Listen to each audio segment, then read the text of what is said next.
Alright, so you've been learning to code for a while now, but you never got paid to do anything.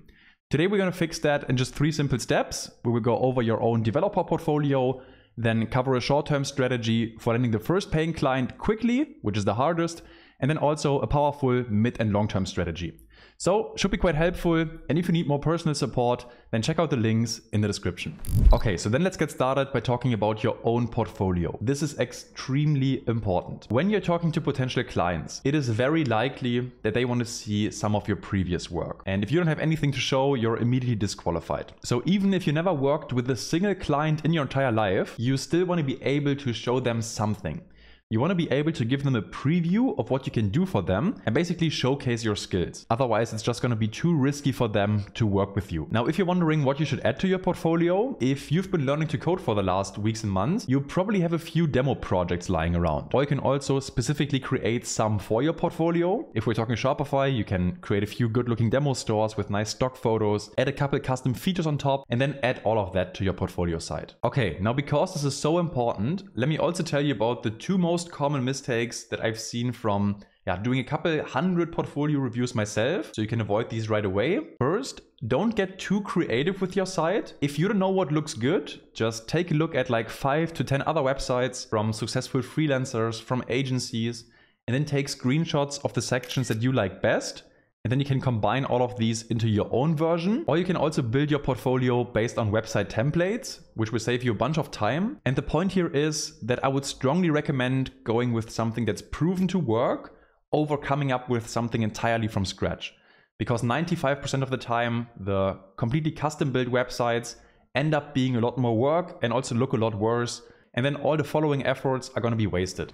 Okay, then the second most common mistake is not showcasing related projects. So as I mentioned earlier, clients take a look at your portfolio to get a feeling of what you can do for them. Therefore, you want to add projects related to the type of work you will be doing. And if we're talking Shopify development, you want to add good-looking online stores, maybe like custom features, landing pages, but do not add your first JavaScript calculator type of project or your first JavaScript tic-tac-toe game. I respect it, but clients really don't care and it will rather put them off because you're labeling yourself as a beginner. So with these 2 things in mind, not getting too creative, but rather following the patterns that are proven to work and also adding related projects to the type of work you want to do, I think building a simple portfolio really shouldn't take you more than a few days, and then you can still iterate from there over time. All right, let's move on. Now you got a decent portfolio in place, but how do you go about finding the first paying client quickly? Here's exactly what I would do. First, I would tell everyone I know and everyone I talk to that I've been learning web development for the past few months, and if I get a chance, also show them my portfolio. And this is actually how I got my very first gig on accident. I was just talking to a colleague at that time, showing him my websites I was working on, showing him my portfolio, and then he told it to another colleague, and his wife had a local coffee shop. They were also roasting beans and wanted to sell them online. And then I built the website for them for like $500 and was like the first project ever. I was so proud. It was paid learning, such an amazing experience. So don't underestimate your personal network. And if you're brave enough, you can also post on your social media accounts. Most of us have a couple 100 connections across all of them. And these people already know you, they trust you to some extent. And who knows, maybe they know someone who could benefit from your services. Another great option for finding the first paying client are freelancing platforms such as Upwork. And yes, they are becoming more competitive. So you really need a good profile there, need to present yourself well, write good messages, communicate well, but you can still find paid work. Or if freelancing platforms are a little too daunting and you're not sure if you're like good enough, you can also join free communities or let's say e-commerce communities and then start answering questions for free.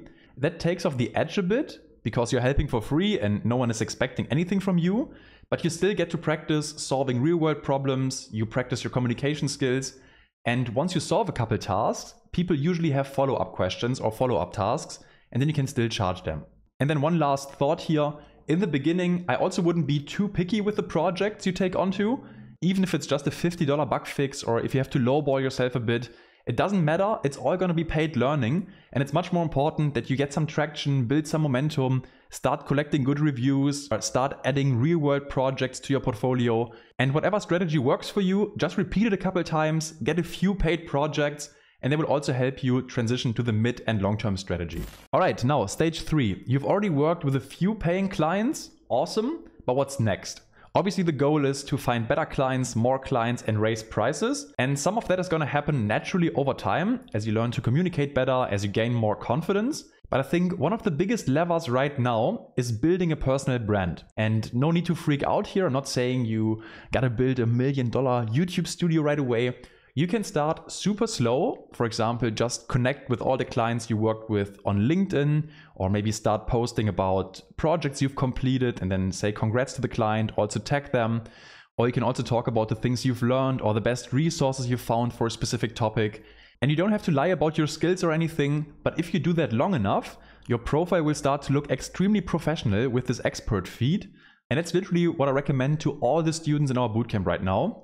And if LinkedIn is maybe not the right platform for you, you can also do the same thing on Twitter, Instagram, YouTube, TikTok. It really doesn't matter as long as you're reaching the right people and get a chance to share your work in order to build this expert feed over time. Now, the reason why building your own personal brand is so powerful is because people get a chance to check out your profiles, they get to know you, they see your previous work, and they kind of know your personality, which also means they trust you a lot more when jumping on a call, for example, or if you're reaching out to someone, and it just makes life so much easier in general.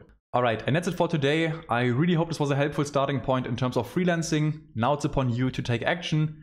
And as I said, if you need more personal support, check out the links in the description. And if you want, I can also create a follow-up video on landing your first full-time job, slightly different strategy. But yeah, just let me know in the comments, and otherwise, have an amazing rest of your day. I'm gonna catch you in the next one. Bye.